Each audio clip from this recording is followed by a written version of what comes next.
Come here. Girl, shut up. I love you. Right. Hey.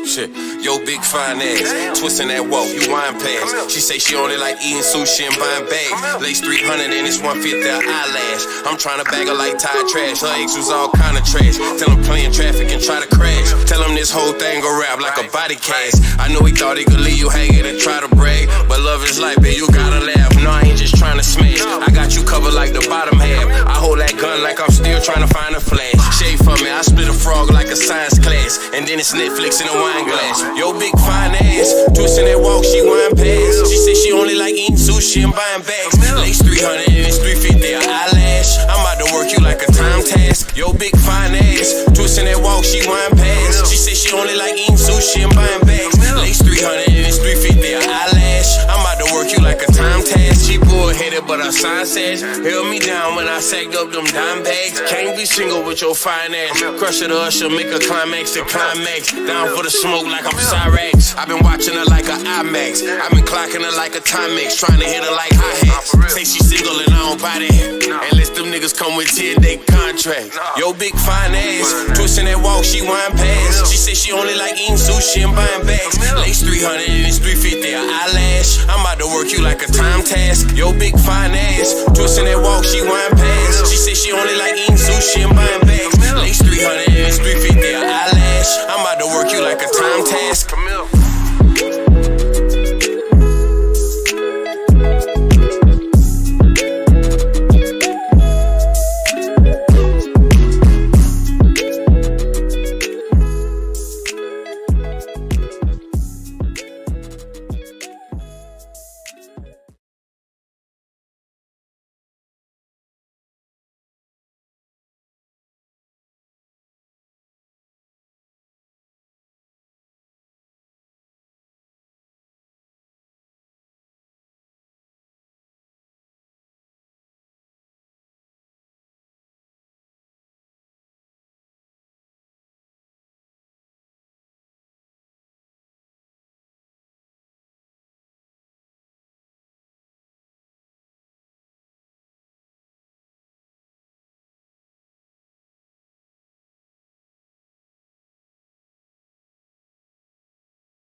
Hey. Yes. Testing.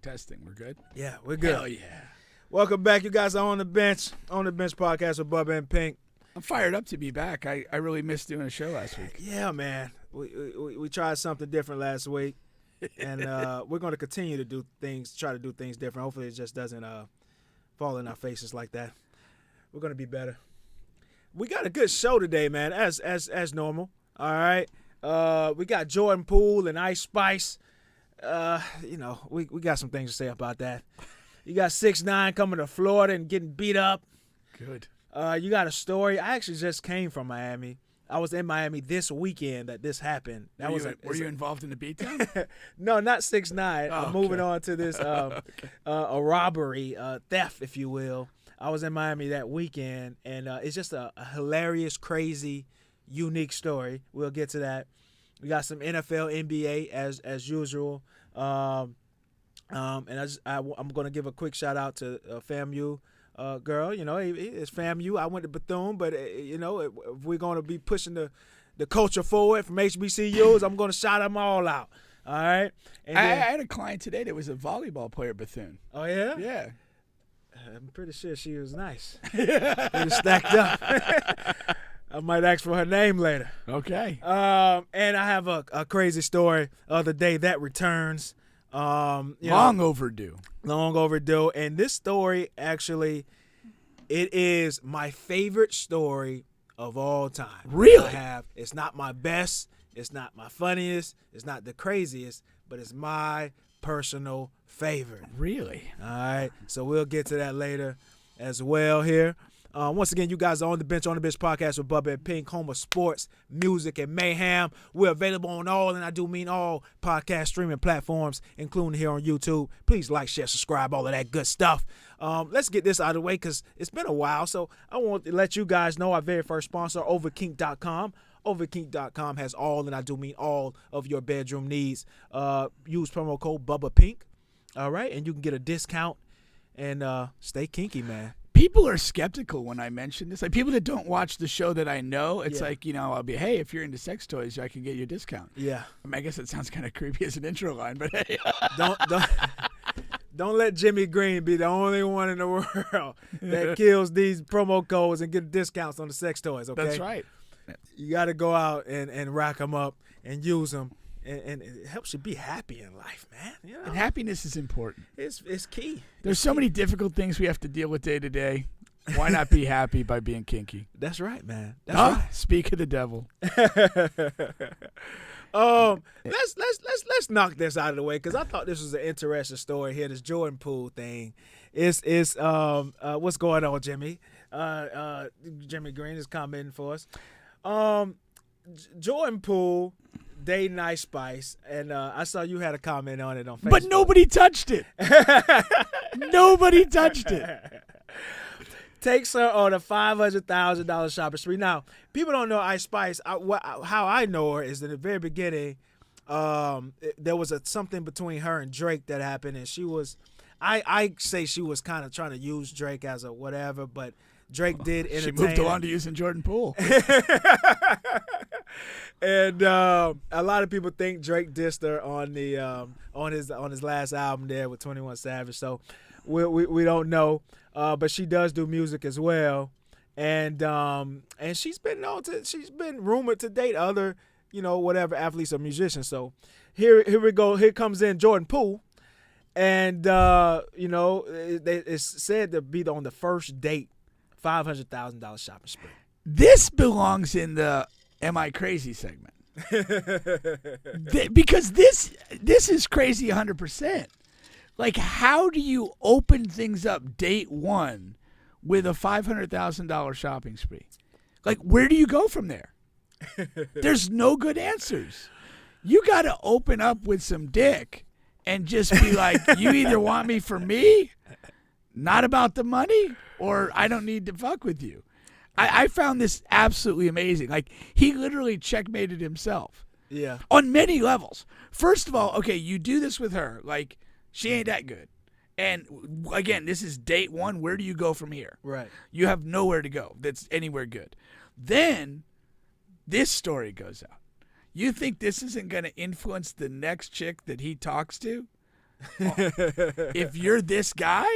Yeah, if you're this guy. Like, this is what you are. Yeah. If we're hanging, you're buying. Yeah. And I mean, he's just and you're buying a lot. This was just an epically bad move on his part. I cannot understand this. She says, "Take notes, gentlemen." Take notes from me, not from JP, because he's put himself in a bind. No, it's a couple things, right? You got the baller thing. I guess if you got it, it ain't tricking if you got it. You know what I mean? Shout out to T-Pain. But I want to talk about that, though. If you got it, it doesn't matter. But it kind of does matter, because a lot of people that are wealthy or famous or whatever, they're constantly surrounded by people that they question the motives of. Yeah. Men and women around them. Mm-hmm. Like, it's tough to maintain a circle of trust when you're the guy that, like, okay, you got the money, it's not a big deal to you, whatever. Do people really want to be around you? Does it make a difference that she has a little money too? In a lot of ways, it makes it even worse. Mm. I mean, like, if you, and I'm not saying this is like the greatest matchups in the world, but like if you look at people who have money and like pair up, like, you look at Jay-Z and Beyonce, like they elevate each other to a whole different plane. You look, even like it didn't work out, but like A-Rod and J-Lo, like they had like common real estate holdings and like did like real investment stuff. I mean, if you're dating somebody that has money, like you're basically merging corporations. Right. And you got to look at it that way. You throwing $500 down at a shopping spree that's not the move. Even like go next level. we might merge down the road, but you've proven to me like you don't know how to handle money. So I don't know if I want to be in business with you. But he's trying to impress her because she's been with XYZ guy, and he's coming in like, okay, I need to impress her and show her this, I got it like that. I can treat you better than any other guy has treated you. And then if she's gonna stick around, that's all it's ever gonna be about. Yeah. You one-upping date one. Yeah. I mean, what's the point of that? There is no point. Yeah. It's not something I would. I mean, what do you want from her? I'm just trying to give him an angle. You just want some head and some coochie. You don't need to do all that. I don't know. Maybe he does. Maybe she has who knows her rules and things. Move on to the next one. Yeah. She ain't that great. No, she's not. Come on. She's okay, but she's not. But I mean, not for that level of, she's okay for that level. Yeah, but for that, and you're Jordan Poole. You're like 24 years old. Like you're not like the 65-year-old guy wearing a Speedo and with his gut hanging over his junk. Yeah, you're not Scottie Pippen. You're not. Well, no, I'm not even saying Scottie Pippen. I'm saying like those dudes that yeah, they're like literally like 65 years old and they've got 3 money. chicks on a yacht in Turks and Caicos. Like, you're not there. Like, you don't need to be there. No. You got plenty of time, Jordan. Plenty of time, Jordan. This was a disaster, man. An embarrassment. She's the type that possibly could move on to a teammate. Probably already has. Speaking of the Andrew Wiggins. But yeah, well, no, I mean, again, this person's already screwed around with all these other dudes. Yeah. Like, what is the point of this? Yeah. Like, really? You're the man. You're the man if you could bang her on the low with nobody knowing. Yeah. And just treat her like shit. If you got to go through all this, you're just you're a punk. Yeah. This is terrible. But the Andrew Wiggins thing is insane. That's wild, man. But my biggest thing is, why are you not playing? Right. So hold on, lay it out really quick. So Andrew Wiggins is the mother of his kids. The story is the mother of his kids. I'm not sure if they're married or just have kids together. Right. But for some period of time, she was smashing his best friend of like 10, 15-year best friend, and at least one, possibly both of these kids are friends' kids and not your own. Yeah. And so you've been in this situation where you've been raising these kids completely believing that this is your kids. Now, I mean, on a visceral level, if he chops her head off and throws her in the bay, I have no objection. For real. I have no objection. None whatsoever. Because that's like, you can cheat. Yeah. People do that. But when you allow somebody to believe that a kid is theirs. Yeah, and kids are special. They're special to me. And you know why she did it? Why? He's a fucking millionaire. Money. And the huge contract he just got. Okay. Yeah. Of course. That's what women do. No, but I don't like the whole thing of like, that's a special level of evil. It is. Now, he should be able to take her to court and sue her. Not that she has any money, but he should be able to get all of the money that he spent on those kids. He should be able to recoup that shit. From what? She's broke. I know, but still. This is why we chop the head off and drop her in the bay off Clay's boat. The only hope is that he can get something. But here, I mean, like, again, adults do what they do. Yeah, people cheat on each other. People do bad things to each other. Right. But you've now created this crazy situation for these kids. And it's like, he's not their dad. They've grown up for however many years they've been alive thinking he's their dad. Now what? They're going to create another relationship with this dude. And he's got a relationship with these kids. Like, even if they're not his, it's going to be difficult. Like, and then how do you handle that? Then what about the friend? Like, I always had a thing, man. It's like it's a billion women in the world. I don't need to smash any of my friends' girls. I don't even need to smash somebody that was their ex or ex-wife or ex-girlfriends. Like, I don't need to do that. Yeah. It's not. It's pointless. Like, you know what I mean? Yeah. It doesn't. And then if you're going to do it, you can't use a condom. I mean, for Pete's sake. And then what if both of them are his? Like she got pregnant and you circle back again. Yeah. And you guys are, Andrew's probably flying them out to games and Yeah. While he's playing, they're probably sneaking off to the I don't know, man. While he's on the road and yeah. It's crazy. I don't know what I would do, man. Because honestly, and you don't even know. Like that's the thing. But okay. Here's where I get with I don't understand why he's not playing. Right. I completely get that this is a horrific situation. Yeah. There's a lot to process. But like on another level, it's like if you're not gonna go ahead and kill her, like what are you doing with your time? Yeah. Like there's like you're just gonna be dwelling on this. Like you take away the distraction of having something to do other than think about this crazy situation that you're now in. And I can't see where that's like the healthy way to go. I completely agree. I mean, it's amazing. You know, like what are you like? Okay, it's not anything like somebody's dying. Like one of the kids has terminal cancer or something. You have to be with them. Yeah. Like what are you situation? I don't know. Yeah, the Warriors are struggling. They need you. Yeah. They can't win a fucking road game to save their life.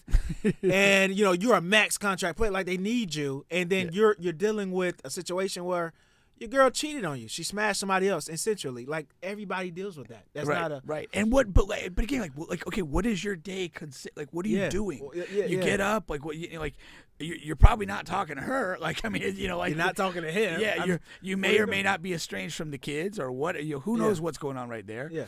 Like again, like you literally may have nothing to do other than dwell on this and how bad it is. Yeah. And like it's crazy. I'm a big balance guy, and as bad as anything is, like you got to strive to find something in your life that's gonna give you some sort of balance, some sort of positive energy, and that's it. But sitting around is just not. I just can't imagine that's the answer. No.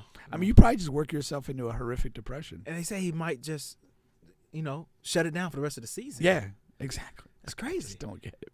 It's crazy. I think Tiger screwed himself when he sat out after the Black Friday thing. Yeah. I mean, a little different. It's different for sure. Tiger was on the other side. Role reversal, but hey. But yeah, I mean, but it's you thrive off of like routine and stuff like that, and you find a balance around it. It's just, I mean, just kind of sitting out and not doing anything. I just don't get it. I was at Rollins with his wife. Oh yeah, yeah. When she all went down to school, was she at Rollins at the time, like in that? Yeah, time I mean, period? of course she pulled. She stopped going for a while. Just like Andrew, you gotta deal with the. I don't understand. Like, do you like get up in the morning and you have like instead of like 6 or 8 hours of practice and recovery, do you have like 6 or 8 hours of therapy? Oh, crying. Like I'm gonna schedule a cry at 10 a.m. Listening to Mary J. old songs. If you're a guy, do you listen to Mary J. songs? No, you listen to Rod Wave. Em said he needs time to heal. Poor guy. But do you heal by just sitting there? Like, what goes into that? Yeah, I don't know, man. I don't know. Once again, you guys are on the bench podcast with Bubba and Pink, home of sports music and mayhem. We're available on all podcast streaming platforms, including here on YouTube. We was just talking about Jordan Poole, Andrew Wiggins, 2 teammates, both dealing with women issues. All righty here. Different ways. In different ways, for sure. I say let's keep the fun stuff rolling here before we get to some hardcore sports. Like I said, there was something that happened in Miami. I'm going to play the video here, and then we'll react to what's going on. If y'all come to Miami, do not give no guy, since y'all want to remove my sound, don't give no guy y'all phone to put their number in, because this guy just cashed up himself $1,000 with my sister money and went on my sister's phone, act like he was putting his number in, and sent himself a whole $1,000. So y'all blow his stuff up and tell him to send my sister her money back. This was so funny and crazy. So, yeah, you see a woman, whatever, you want to talk to her, holler at her. So you go up, and this happens all the time. Really? Yes. Like, I didn't know that. I do this. The girls do this. Wait, you cash app? No, I'm saying like you give your phone to the okay. opposite sex and say, hey, put your number in my phone. So this guy, he asked the girl, say, hey, okay, yeah. I mean, the girl says, put your number in my phone. She gives the phone to the guy, and instead of putting his number in there, he's going to her cash app and cash $1,000. I literally just, like, I was down there at a Caribbean party, and this girl, she's from Atlanta, whatever. She gives me the phone. She gives me her phone, and she's like, she's dancing. We're dancing, like. And normally what's weird about this, a wine it usually lasts like maybe half a song. We were dancing for like 3 or 4 songs. We vibing. Yeah. And I have her phone this entire time. Really? I just got her phone open. You could have got Cash App and I could have got, and she's not even fucking worried because it's so taboo. Like that's what happens. Yeah. And it's fucking crazy. When I saw this, I'm like, damn, I never thought about that. So I'm definitely going to stop doing that. I don't understand why you would give anybody your phone. I don't. Like, it just is like, you tell me your number, I'll put it in. Sometimes you're in a loud space, you know what I mean? You're in a loud arena, so you don't want to, what was that, a 3, a 5, whatever, you don't want to keep doing that. So it's just like, hey, the risk of somebody reading Cash App or now, going through your messages or God knows what. Like, what are we doing? It makes no sense. Yeah, going through messages and going through pictures. I have work stuff on my phone too. That doesn't need to be accessed by people. Yeah, that for real. I mean, to me, like, that's a no-go at all. Yeah. You almost deserve to get. And on the surface, though, it's kind of a slick move. It's a very slick move. How do you not get caught? What do you mean? Your Cash App thing is there as the money being sent to you. Yeah. So you could be tracked down. Oh yeah, and that's how. That's why. They have his name. That's what they have your stuff. Yeah, exactly. But here goes the thing. It's not like it could be criminal. No. How? Because it's he say she say. Hey, she sent me $1,000. Could still be. I mean, could still be. I guess it's all facts. You have no communication with this person other than meeting them at a club. You've known them for 3.5 minutes, and again, they've cashed out themselves $1,000. I'm not gonna get into a legal argument with you. I'm sure I'll lose, but I'm just saying, I'm sure I'll lose. Yeah. But it's just I don't know. It's close, but yeah, they do have his information. That's why they put it out there. They're like, hey, this guy? Tell him his name is XYZ. But it's very slick. It is very slick. Shout out to this guy. He's probably been doing it for a while. I'm sure it's not his first time. Exactly. He's on a Cash App roll. Was he at the same party you were? I don't know. Man. Did that girl look familiar? That's funny. But that's crazy.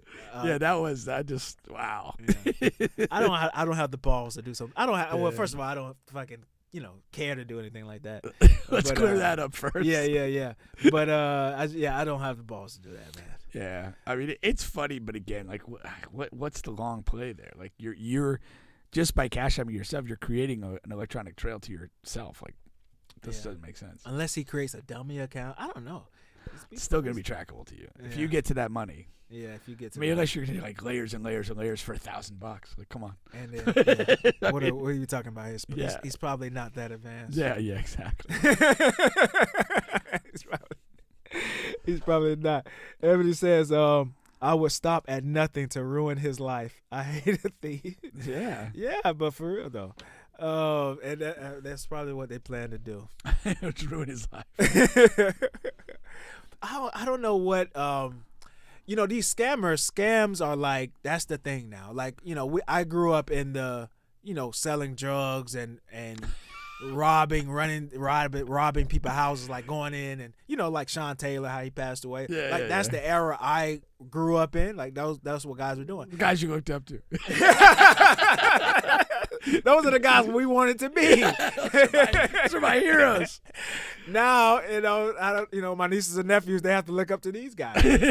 Cash App thieves, the scammers, the guys that, the technology guys that go in and take your money at the gas pumps. You can't use your card at gas pumps. Like, everything is fucking, is touch and go. Yeah. And it's because of these scammer guys. And that's the wave now. And I guess it does raise some complications because, a lot of these, like, again, it's more difficult and complicated to track. Some of these scams like cross state lines and like kind of create jurisdictional issues and stuff like that. So, a lot of sophistication to it, and it's harder to track. But like honestly, like I really feel the penalties should be harsh for this stuff. Yeah. Especially like when you're kind of like defrauding like older people out of like their life savings and stuff like that. That's crazy stuff, man. It's crazy and it's low. Yeah, for sure. Like, get it out, get it off the muscle, man. Go get it off the muscle. Go risk your life if you want some money, man. If you got to do it like that. Or just do it 9 to 5. What the hell? Yeah. Pick up a trade. Go to school. Yeah. Further your education. That's right, man. I was telling my nieces we had this family out, and we have one every like 25 years, and so that was your second. And I was telling my nieces, I had 2 nieces there. I'm like, they like whatever, 17, 18, 19. I'm like, they already got these like jobs where they're working like whatever 9 to 5. I'm like you got really. Yeah, like you can do this, like, but yeah, both are just recently graduated, right? Okay. Both recently. I said you could do this at any point of your life. You can wake up at 40 and just go to whatever Publix and work like and there's nothing against that. But what I'm saying is, take chances. Right now. Yeah. Whatever you want to do. Yeah. If you told me you wanted to be an astronaut right now, like that's in play. Yes. You know what I mean? I mean, like why are you in this rat race? Like, I don't understand. No, I'm big on that. Like, like, so content. You are like, in life, you're in certain windows of time. Like, if you're somebody that like, is like single and has independent opportunity. I mean, even if you have somebody that like a parent or whatever, it's gonna like subsidize you going to school or subsidize you trying to get some sort of business off the ground. Like, take advantage of that. Full advantage. The your decisions when you get later in life, your decisions and what when you have kids, if you're in a serious relationship, marriage setting, like all that impacts your ability to make snap decisions. But when you're in that window of time, you're like over 18, you have the ability to, hey, there's an opportunity to pursue in Chicago next week, and you could just go. Like, take advantage of that time. That itself, that like freedom and flexibility and lack of ties, that's a resource. Yeah. And you want to use that to maximize, your opportunities down the road. And then you'll be surprised, like they say, but nobody wants to happen. You got to help yourself first of all. But if there was an opportunity for you to go whatever, California or whatever dream or goal that you had, you'll be surprised how many people in the family, they'll get whatever, $20, $50, $5, anything helps. But you got a whole family, your Kickstarter, whatever. Like, people want to see young people do well, whether they're in the family or not anyway. Like, we want to give advice. We want to, you know what I mean? You want to see it. Because as we get older, like, our game's been played. You're kind of like looking at things, and then you see that younger person in the family, whether they're 18 or 25 or whatever, and they have an opportunity in front of them. Go for that. Please. Part of us will always have like regrets about things we didn't do or didn't try. And if you see the younger person behind you and say, "Well, go for this." Yeah. Hey, I'll give you a little money to support you. To do that. Absolutely think that that's huge. But there's a fine line, because there's people that kind of like they're not about action. They're just telling you, "Oh, I want to do this. I want to do that," and there's no action to it. And it's hard to get behind that. Mm-hmm. Like, oh, I want to be I want to go to Hollywood and be an actor, and like you're not even in the local play, like right. You're not doing anything connected to that. That's hard to support. Yeah. But like, if you're that person, it's like, okay, you're telling me you want to do this, and I notice, like, man, every time I see this person, they're performing in something or they're at something. It's like that's what gets that gravity you're talking about, where people are like, oh yeah, I'm gonna get behind this. I may not have much, but I'll give you the 20 in my pocket right now. Exactly. People get behind that. But you got to create that momentum and that energy with your own, ambition and like that work ethic. People respond to that commitment. When they see it, they want to be behind it. Yeah. But when you're wishy-washy and you're indecisive and you're all about, photography one week, and then you're all about, owning your own gym the next week. People don't respond to that. No. They'll see, oh man, I remember this person. They were always wanting to do this, man. Since, and they love that thing, especially when it's like family, when they've known you forever. It's like they like to see, oh, I remember when you were 3, you used to do this. And now you're trying to do it at this big level, Yeah.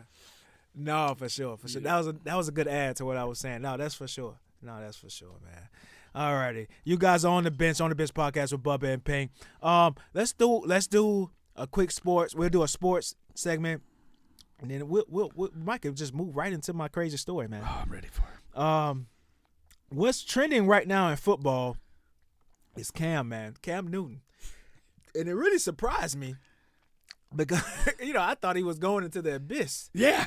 And all of a sudden, every sports page I hit is Cam Newton, and he's been talking, he's been chirping. He was at Auburn Pro Day, throwing the ball. And what a coincidence! He's at Auburn Pro Day, which of course he ultimately graduated from. Carolina had the number 1 pick then; they have the number 1 pick this year. I like that. Yeah. Pulled a couple strings together there. And one of his comments that he's saying a bunch of stuff, but one of them says, there isn't 32 quarterbacks better than me in the NFL currently. That's not the way. If you want to make a comeback, that's not the way to go about it. It's, to me, context is everything on this. Yeah. It's like you had a chance in New England. Yeah. It didn't go well. Yeah. You actually came back to Carolina. That didn't go well. Like, you have not done your part of the deal. Like, I get it, when you were let go in Carolina, that was kind of a snub. But you've kind of had 2 separate opportunities where starting jobs fell in your path, and you did not perform. Yeah. So don't come at me with there's not 32 guys better, if you had gone to if you had been pushed out of Carolina, whatever you want to consider that from him. And I thought it was a little disrespectful at the time. Right. But if you went somewhere and you never got on the field because they had a guy and you were backing him up and that was clear, or you had some sort of hard luck situation where you went somewhere, maybe started for a couple weeks and got injured and then they let you go because you're older guy, I might be down for this. But right now, no, man, I'm not buying this at all. I will say this, though. The New England stint, I think, was better than a lot of people thought it was. Because if you remember, when he first got there, his first couple of games were very strong. Very good, yeah. He had a 400-yard game in there. He had a 200 and 100-yard rush. And he explained on the then podcast. He got COVID. Yeah, he got COVID, and they kind of came back and never got going again. Really. Right. I kind of get that, but then again, you end up in Carolina. Yeah. And they didn't bring you back to be a starter, but the things fell where you got an opportunity. Yeah. And you just didn't really perform. Yeah. And it's a performance business, and so. I can't just hold on to that and say, oh, man, hey, you're probably right. 32 teams, you got to be better than somebody. Right. But the thing is right. That's my thing is, whatever, whether it's true or not, if you really want to get back in the NFL, that's just not the way to go about it. If you want to do the pro day, that's not normal. That's not a normal occurrence for a veteran to go and be at pro days and whatever. Yeah. As a plea to get back in the league or whatever. But that's fine. Show what you've been, show your whatever you're worth now. Show that you can still sling the ball is what I mean, and see what happens.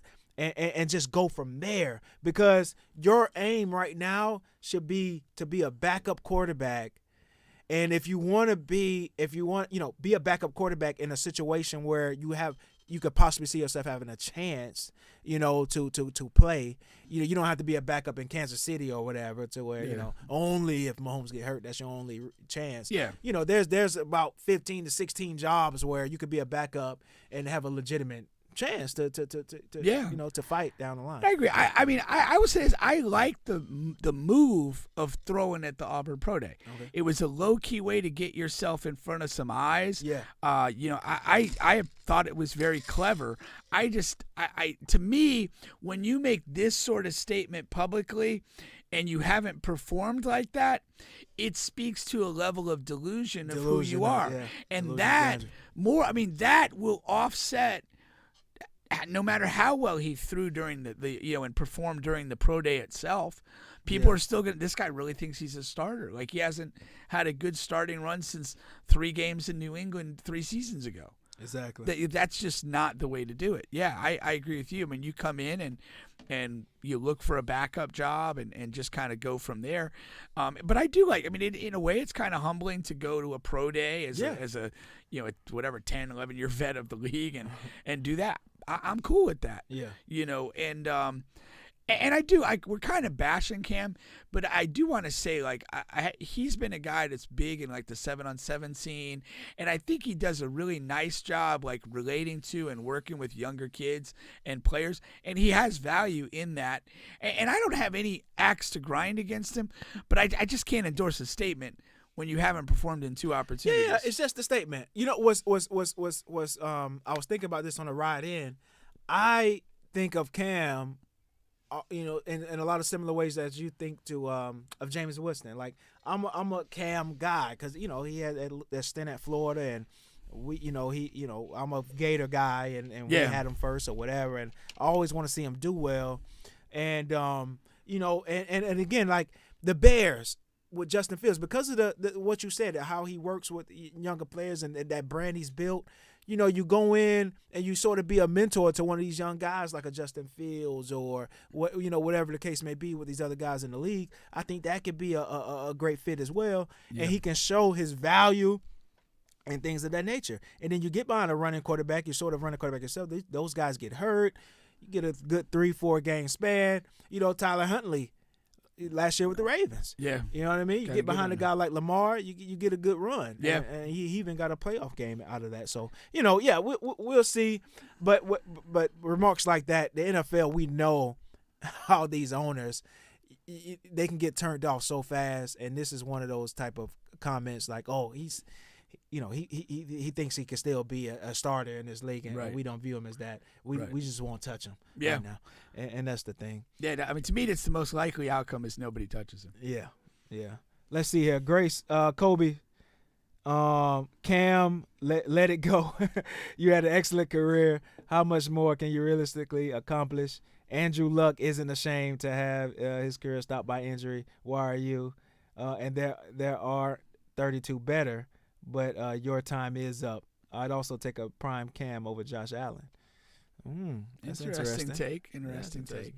I mean, that season, when he was MVP and then went to the Super Bowl, that was special. Like it felt like he distorted the game because, like, I remember watching it. If they got in like a 3rd and less than 5, like, you felt like the defense was screwed because he was such a threat to run. Yeah. And you had to account for that, and then by accounting for that, you were exposed on the back end to a degree, and it just was like he literally had you in just a bad situation. You know what it looked like? It looked like Jalen Hurts. This run. Yeah, that's true. Yeah, it looked a lot like that. Looked a lot like that. Yeah, and Cam was a more physical in that aspect, but yeah, it looked a lot like that. But yeah, I totally agree. That MVP run and that year to the Super Bowl, that's exactly how I felt. Yeah. Because I was not a particular fan of that Carolina team, but like watching, like from the perspective of not wanting them to win, you're kind of like, I mean, we just got to get to like 3rd and long, so running's off the table, and then we got a chance. But like he'd get to those 3rd and 3, 3rd and 4, 3rd and 5. It's like, how do you defend this? They had a couple guys on there. Steve Smith. I like Steve Smith. He's an underrated receiver. Wasn't Luke Kuechly, was he a young linebacker on that team? I think he was in his peak or prime. Okay. Yeah, he was very good at that time. They had some guys. Davis was another guy. Davis was another linebacker. They had a very good team. I mean, they were solid, and they just really, they kind of had a balance with him at his peak that was just tough to deal with, man. That's it. That was it. Yeah, for real. All right, once again, you guys are on the bench, man. On the bench podcast, Bubba and Pink, home of sports, music, and mayhem. Let's get to this crazy story. I'm ready. And then we got some basketball to talk about and go on from there. All right. Now, like I said, man, this story here, and I wanted to get to it earlier than later in the show because there's quite a few different layers to it of importance to me. And like I said, it's my favorite story, not my best, not my funniest, but okay. So of course I work out, right? I go to the gym and whatever. And this thing here. You posted a shirtless pic not so long ago. That's been my thing lately. And this thing that happened is almost like the movies. That's why after this happened, I look at movies like, yeah, that can happen because it happened to me. So it was a typical whatever Thursday, man. I go in, I work out, I hoop, I work out, I leave the gym. As I'm exiting the gym, I see two like black girls over here because there's like restaurants. There's like restaurants going on, and I'm going to go ahead and I'm going to tell it all. I've already notified. I said, if you like me, avoid this story. I'm going to give every detail I could possibly give. All right. So I see these two black girls, and they're outside the car, but they're a little far away, so I can't hear them or anything. So I'm walking to my car, and I'm walking to a restaurant because I'm gonna get me something to eat. 2 days out of the week, I go get me something to eat. So whatever. So I go, and in my mind, I'm like, okay, if I see them again when I come out, I'm gonna say something. Okay. All right, because I had this college homeboy. He says if you see a girl twice, you have to say something the second time. If you're not gonna say nothing the first time, all right. As I'm walking to this restaurant, a guy I'm walking, we're crossing paths, and he kind of looks at me. I'm looking at him like, who's gonna say, you gonna say something to the girl? Oh, okay. And both of us don't. So I go to the restaurant, whatever. When I come out, they're still there, so I have to say something. Damn, I've got to say something. I gotta say something.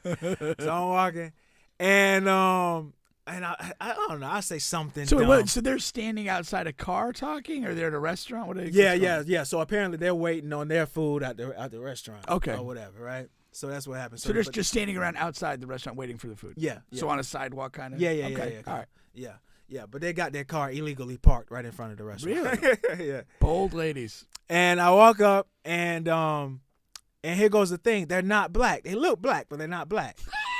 So I'm talking to this girl. I've been duped.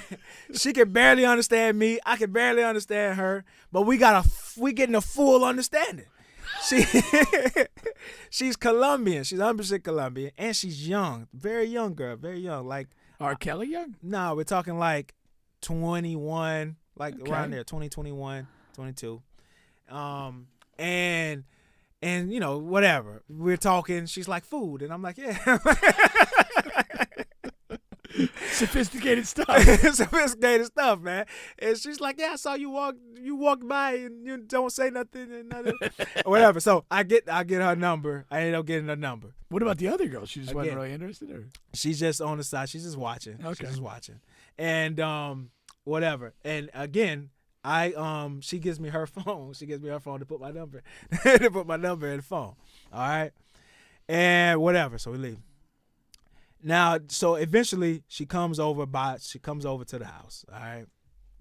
Now, he said R. Kelly Young covers laughing. So she comes by the house. When I tell you the difference, like women in these other countries, they just really different, man. All this girl wanted to do in this entire existence of time that we were together, she just wanted to smoke and have sex. That was literally it. Really? I think we found a match. I never spent a dime. Really? Even when she came over to smoke, she bought her own fucking weed. That's so fucking rare to fucking have. And she would come over, and like I say, it's kind of weird because she's like, I use this term, fresh off the boat. She's like, fresh off the boat. You could barely understand what she's saying. She could barely understand what I'm saying. And so we just like watching whatever, movies or whatnot, and smoking it and doing whatever. And when she comes over, she does this thing where she just like, she gets like fully naked and just walks around like whatever. Like straight away. But that doesn't mean. Comes through the door and strips down. Yeah, and that doesn't mean like sex, but that's just what. She's cool, walking around naked. That's it. Damn. And I'm like, and I'm thinking to myself, I'm like, man, what did I do to deserve this? And like, this is I'm talking about, and I meant to mention this. This is like this motherfucker is like fine as shit. You know what I'm saying? Yeah. Like this is like, you know, and I would ask like, do you need me to, do you need something I can buy you, whatever? No, I didn't ever need to buy anything. And the reason why, one of the reasons why is because actually a rich white family bought her over here, and apparently For what purpose? apparently they have like 12. Like it's random. Some are from Colombia, some are from Haiti, some from Africa, some from right. And it's this really rich white guy in the like in the Lake Mary area, and or in the Seminole County area. It might be like Deltona, more Deltona ish. Oh, Volusia County. Yeah, Volusia County. I said Seminole, more like Volusia County. But anyway, he's like super rich, and he like what he does is him and his wife, they bring in these kids from these different type of situations. So wait, she came over as like a kid. Yeah. So and she'd been in the States for at least a couple years. Yeah. Okay. Yeah. Okay. And does this guy sexually abuse everybody? no. Oh, okay. No, she talks surprised. about him like, he's like whatever. The best ever. And and that's so she has money. But you, Bubba, you are number 2. And it was just like fresh out of a movie. Like that just doesn't happen. You walk into a gym, you find somebody, and then that happens. And then this is one of the first times one of our favorite things to watch. We started watching shows and movies or whatever. I guess she didn't like the type of shows I like to watch. So she would come over and then she just would like to watch porn. Really? Like it was TV. We can't agree on a series. Let's go to Pornhub. Let's go. Do you have one? And we would watch it like a movie. Like we were watching the entire storylines. We're analyzing the storylines, and she wants to compare this one to the last one. And I didn't see that anal coming. I thought it was gonna be missionary. I was really surprised. If we clicked on one that just went straight to sex, no, we need to watching the ones with a storyline like it's a show or a movie. This does have like a weird, like bizarro movie. It does. I feel like you almost like this should involve like Seth Rogen. He's gonna pop out sometime. And that's what this time is, right?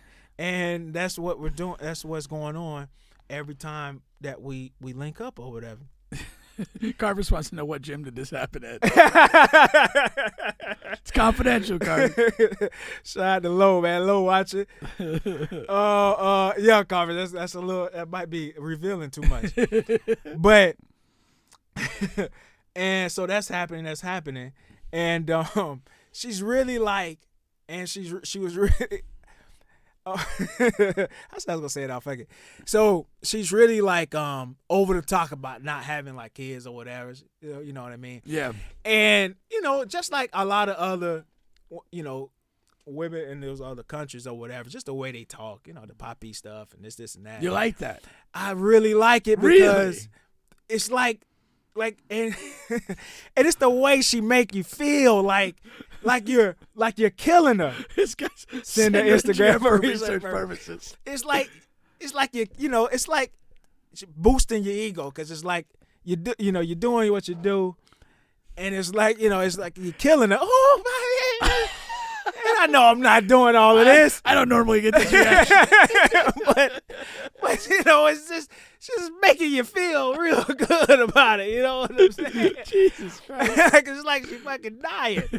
And and so it was just. Did she end up robbing you?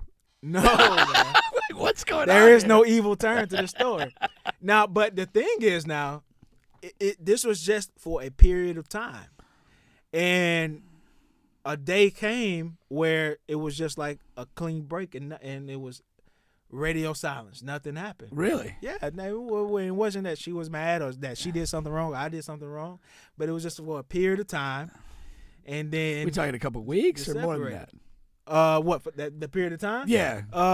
We talking like maybe a couple months. Really? Yeah. And then the radio silence. Like whose idea was that? It was no idea.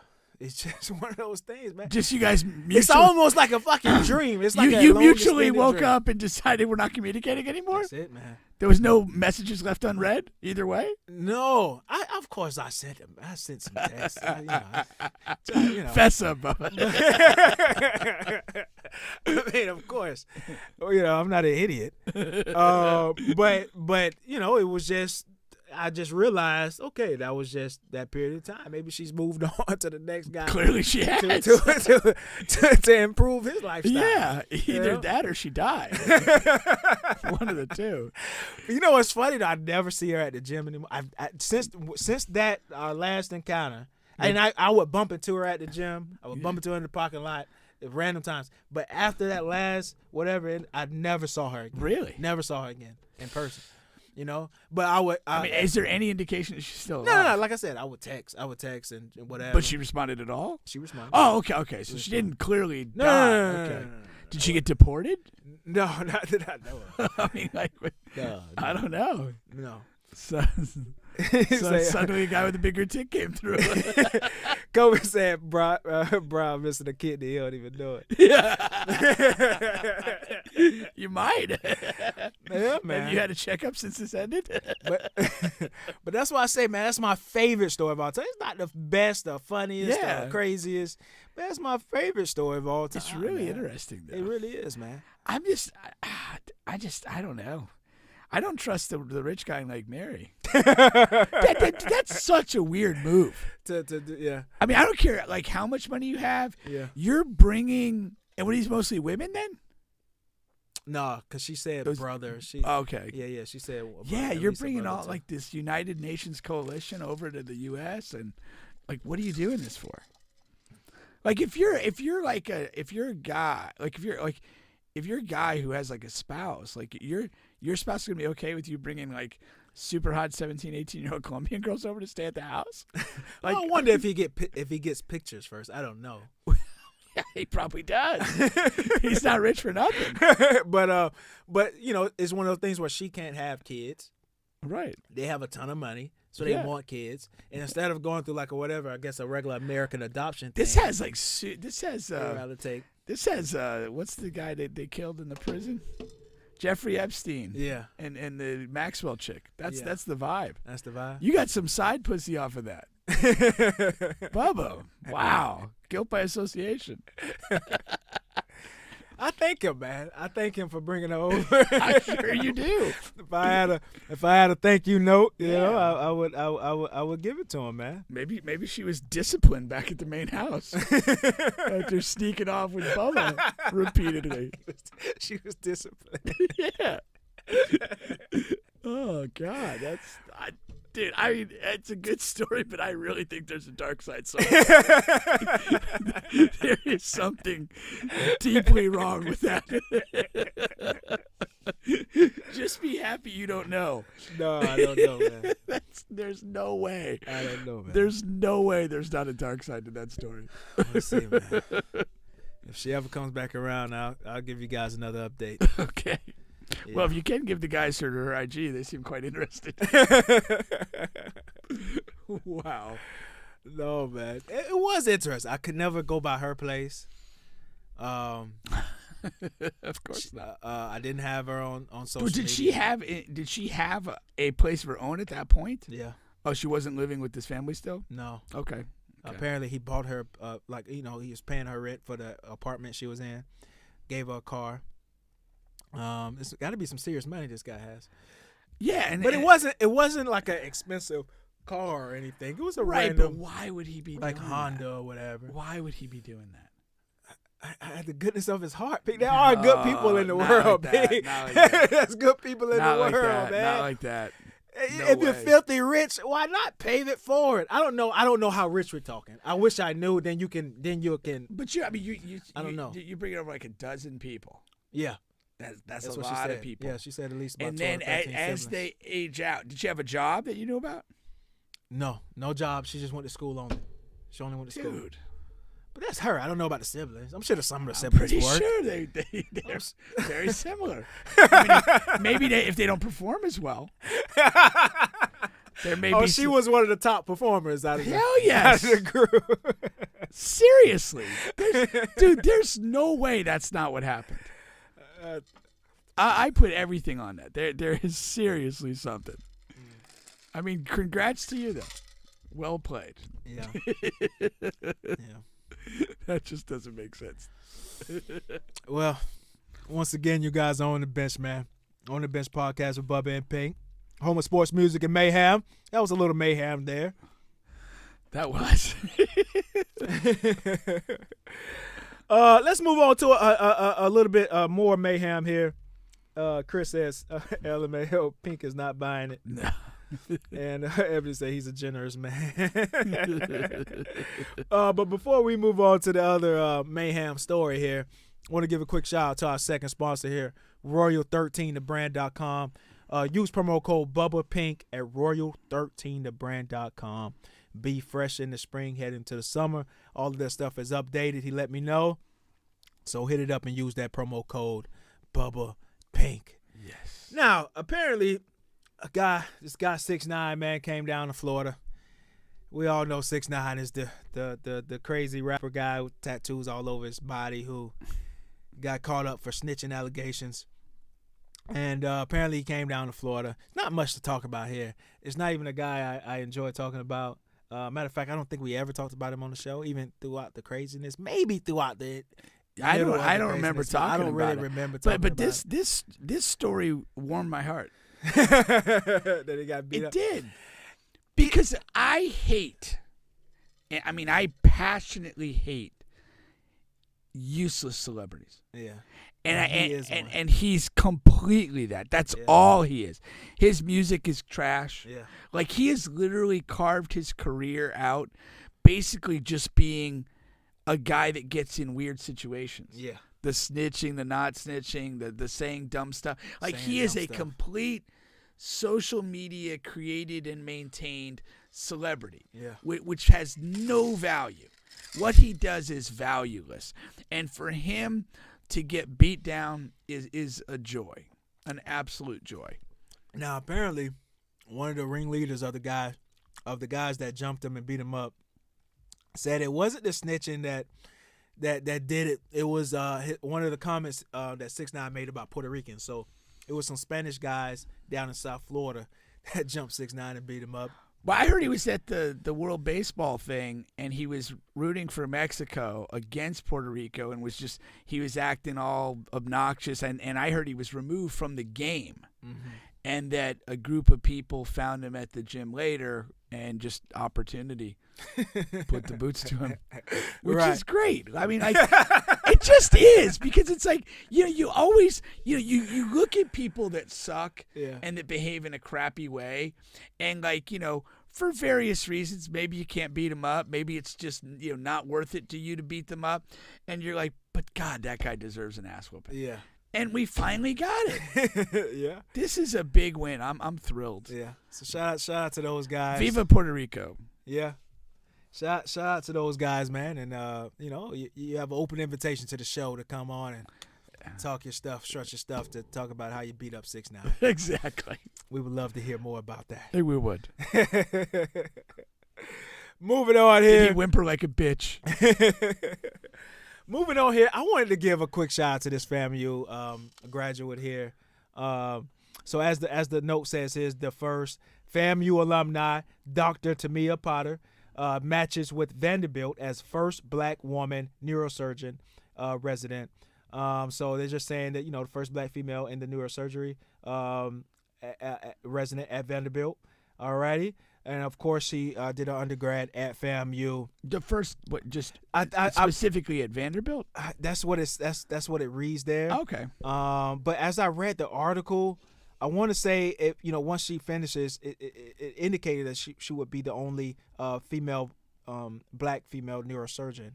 But I will need to go dive further into that article. I think we have one locally. To go there. Okay. Dr. Do we? Dr. Johnson. Okay. So like I said, that's what it indicated towards, but I didn't finish reading the article. So it could be just tied to Vanderbilt. Okay. But I thought it was still good enough to note there for sure. Yeah, for sure. All right. So it is a couple of NBA things I wanted to touch. First off was it was Markelle Fultz, man. There's been a resurgence from Markelle. He's been playing really well this season, more healthy and everything like that. I go back to the J. Cole song years ago when he was just saying, a lot of, you guys don't give up on J. Cole. They messed up his shot, blah, blah, blah. He's going to come back. And here we go, man. Shout out to J. Cole for prophesying. For predicting this. Prophesizing. Markelle Fultz turn around, and he's growing dreads now, and he's becoming a beast. And it's crazy how he's better than the Ben Simmons and a lot of these guys that were passed up on him and traded for and all of that crazy stuff. I love this story. This is great. I mean, this is a really cool thing in sports when somebody just kind of, just fights through adversity and comes out on top with it. His whole thing being a top pick and having such an odd injury. It just wasn't something that, the fans could say, oh, hey, that's a torn knee. That's, 9 months and whatever. You'll probably be yourself by a year and a half. And it just was weirdly unprecedented, and it was hard to fathom. And I think he took like a lot of abuse and beating from that, and kind of not being able to kind of explain himself or perform his way out of it. And he what is it, years later? What 6-7 years now? Right. And he's just playing really good basketball. I mean, he even had to overcome an ACL tear as well. Hats off to him. I'm very happy for him. And this is a really great story. It is, man. Kobe wanted us to talk about. Hold on, let me see here. Ebony says there's a video of the fight on TikTok, and it was pretty difficult to watch. I felt awful for him. She felt awful for 6ix9ine. Yeah, I did not.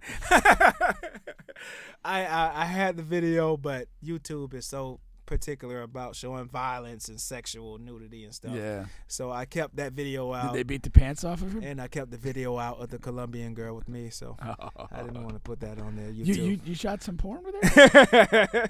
Did you? I didn't tell all of the story. I can't tell all. Oh, you vouched every detail. You left that one out here. Let's move on here. Are you a big personal porn guy? No, I'm not. Okay, man. I'm not. If I was, I would upload to Pornhub, man. That's one of my that's one of my top 3 or 5 categories. Amateur. Really? I go to amateur. Top 3 to 5. Yeah, top 3 to 5. Okay. Man. You want to fill out the rest of the 5? I'll say top 5. Yeah. Top 5? Yeah. I have amateur in there. Okay. I have ebony. Ebony is number 1. Mine as well.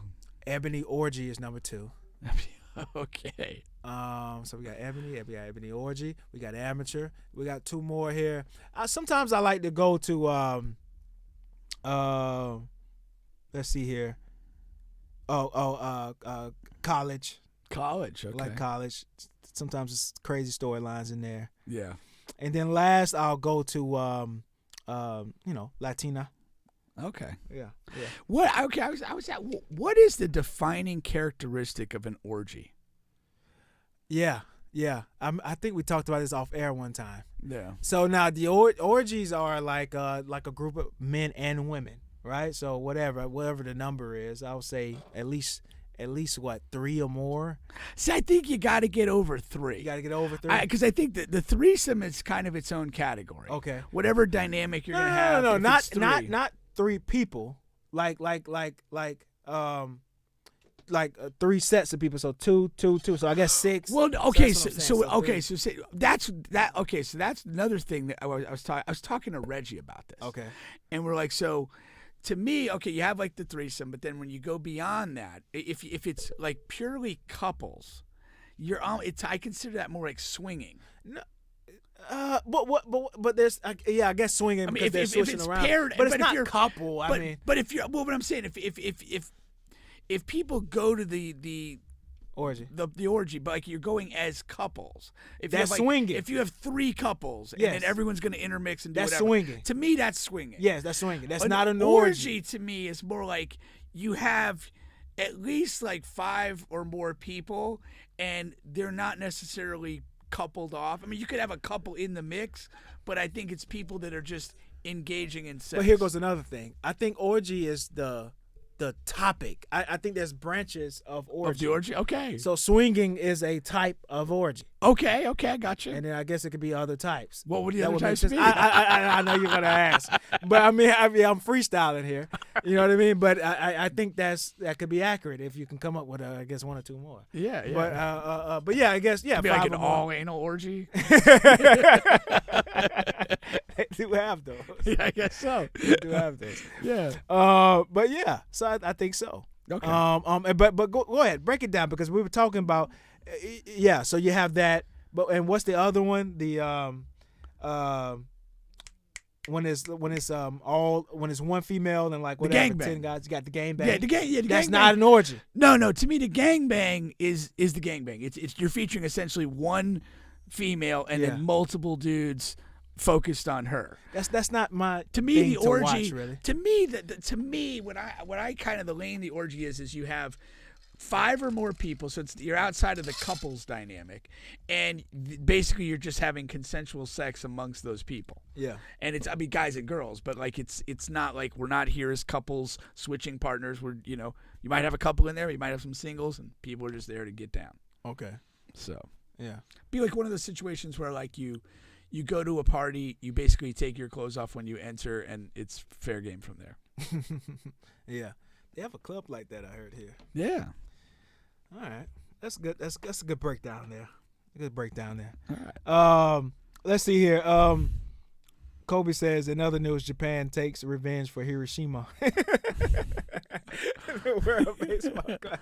Oh, people were into this World Baseball Classic. They were. It really got some traction. It did. You got the one. And so Japan wins the whole thing apparently. Yeah, and you got the star. What's his name? Ohtani, who pitches and plays and hits like a major league. I mean, like a super high level. Yeah. Yeah. I mean that guy. I mean, again, I'm not a baseball guy at all, but what he's doing, both here but just in the MLB season to season.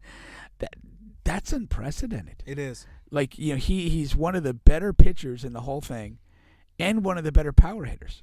But they said that, he hasn't had that level of success or team success in the American, whatever, in the MLB. As far as like he hasn't won like a World Series or any of that. Yeah. He hasn't been in a lot of competitive playoff rounds or anything. So they're looking to, because he had a comment to where he said that's his biggest moment he's ever had in his entire life. To win the World Baseball Championship. Yeah. Because he hasn't reached a World Series or something like that you consider. Okay. Yeah. And but there is a special thing playing for your country. And like in those, so you see that like in some but of that's the. it was an exhibition. It's not a.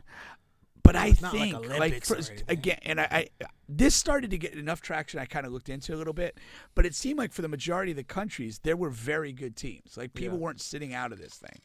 And I think the takeaway from this is that, there's enough international talent that you could have a competitive tournament that's open for, multiple teams to potentially win. Yeah. And so, I don't know if there's a baseball World Cup or this is kind of like the entry to that or intro to it, but it seems like it would be really, really the way to go. Yeah. I'm asking Chris, does he play for the Angels? I'm not sure. Ohtani? Yeah. I believe, he plays for the Angels. Oh, okay. Yeah. So that's why I say, Angels suck. That's why. Yeah. It's just, I guess he's saying it's just him and Trout on the team. Who, now I had heard that Trout is regarded by many as like the best baseball player ever. Not ever, but really, yeah. in the current game, like. So him and Ohtani can't change. How does life? how does your team suck like that? That's kind of bizarre. It is. But baseball is such an isolated game. Like it just feels like your ability to influence the game, like broadly, is almost at a low in baseball. But you think like you have your 4 or 5 at bats, and your team has 9 times that. You need a lot of other good players. But here goes the thing: if you're an owner of the team, baseball has doesn't have a salary cap. Why are you not building a team? If you have Ohtani and you have Trout, you should be willing to empty the bank account now to do it. Yeah, for sure. Let's do this. Or we have 2 really great players. Let's do this. Why are they not getting their way out of there? Yeah. I mean, NBA guys do it all the time. Yeah. Like, why are they not getting to a situation where winning is more likely? I mean, why if you're Ohtani and you're that good, why would you want the preseason World Baseball Championship to be the emotional highlight of your career?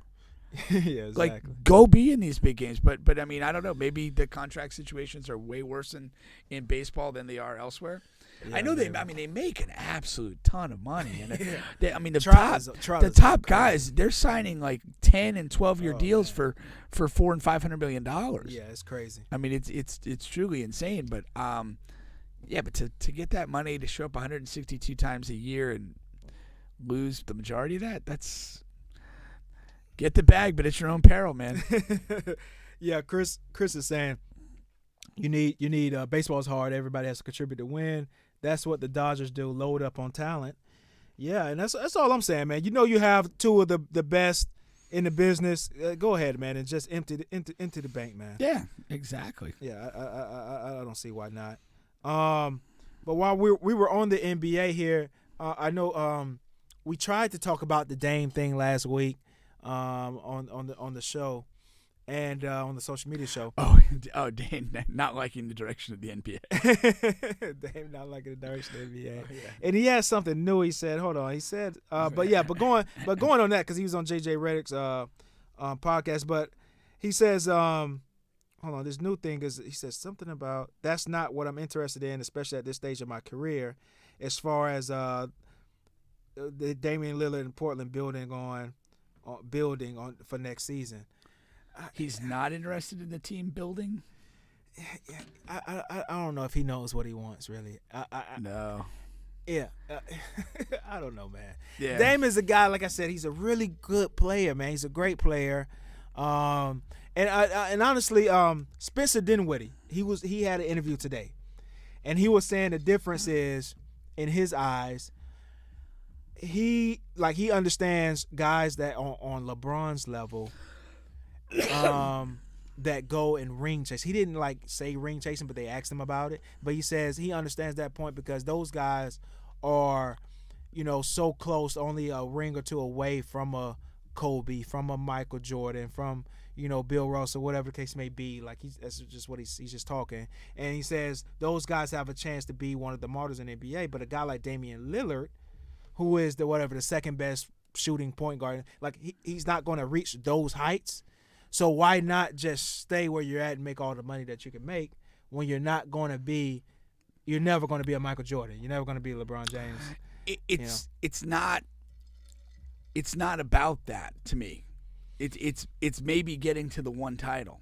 Yeah. And I mean, you want to – the whole thing with this is and why it drives me so crazy is that there's no scenario where he's not going to make a ton of money. But, by leveraging a trade, maybe he doesn't get quite the ridiculous last 2-year extension that he just got from Portland, so he leaves a little bit of money on the table. But I mean, you've been playing basketball your whole life. Why? How would it not? How would you not have a burning desire to play in a final, to play in a conference, to play in a final, and maybe lift the trophy? Even if you have to step back, and again, the other spin on that is, hey, I've had a really good career. I've done a lot of cool things as an individual guy. I've led my team to the playoffs more often than not.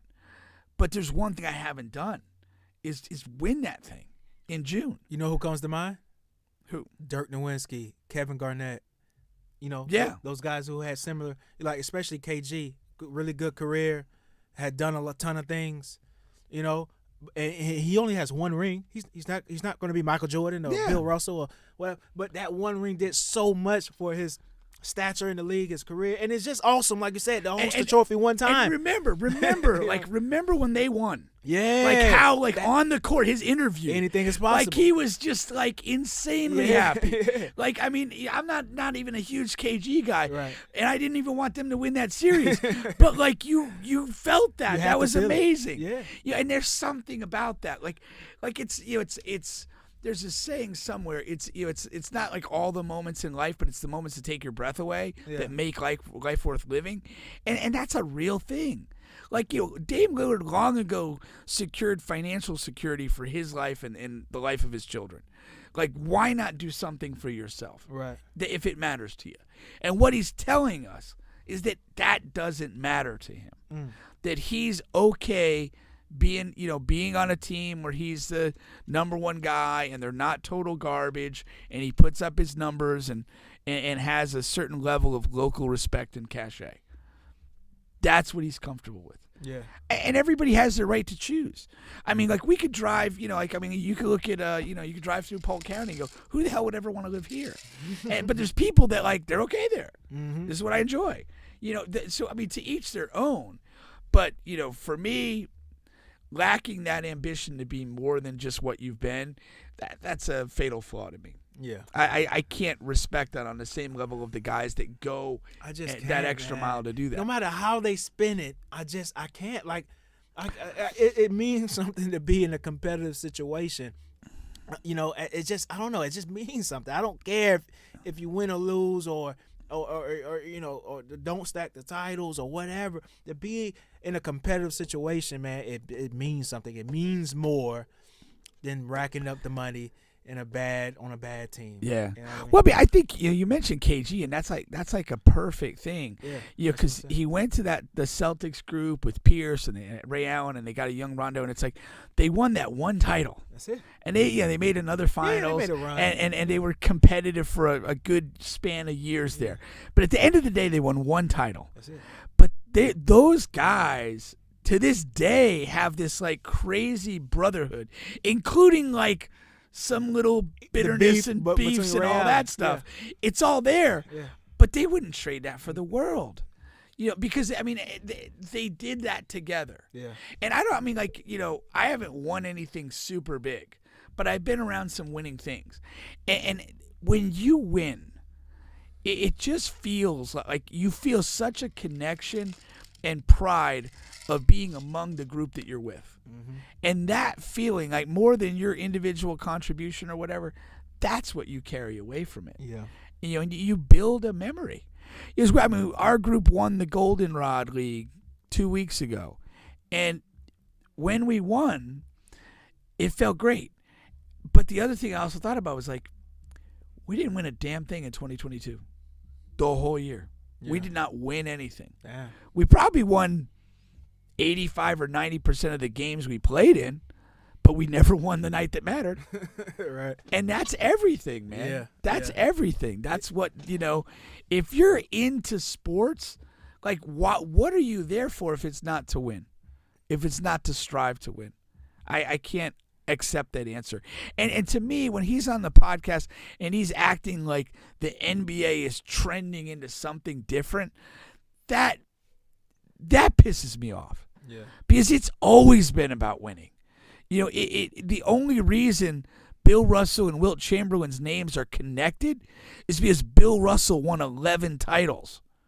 If it was just, if Bill Russell had the same amount of titles as Wilt Chamberlain, their names would not be connected in any way. That stuff matters. Bird and Magic, they were on loaded teams in the 80s, and those teams made bold moves to fortify themselves and compete against each other to win titles. I mean, Jordan's legacy, 6-0 in the finals. Like, these have always mattered. Yeah. And it mattered. I mean, like, Pierce and Kate, that whole Celtics group, that one title certified them in a completely different way. And if you really break those guys down, they're all like really goofballs. Like, I mean, KG's just an odd guy. Pierce is always saying like dumb stuff and whatever. But the one thing you can never do is take that title away. Not at all. They did that shit. For real. For real. And it's like, it just certifies you, man, on a different level in a different way. Yeah. I mean, I just respect him as a player, but I would say this, I don't necessarily respect him as a man. Yeah. As a man in the NBA. What's interesting is the Jalen Brown situation. They asked him about his future in Boston, and he has some interesting things to say. And I'm going to kind of say, okay, a Dame for Jalen Brown type of package, but really quick here on Jalen Brown, because they asked him, And he was like, well, I want to be where I'm wanted at long term. But then he expounded on it. I don't know. Did you hear it? No, I didn't hear it. He expounded on that because that's like a standard comment. But then he says, I'm from the South. And we talk through the front door. We don't talk at the back door. And he went on to say also, he called the GM and Jason Tatum, put them both on a 3-way, and was like, yo, what's going on? Because during the KD thing. Oh, okay. He was like, GM, you're it's a lot of rumors going around. I'm on the block. I haven't heard a word from you guys. Jace, you're working out with KD every day. It's just y'all two. It's not like a, what's going on?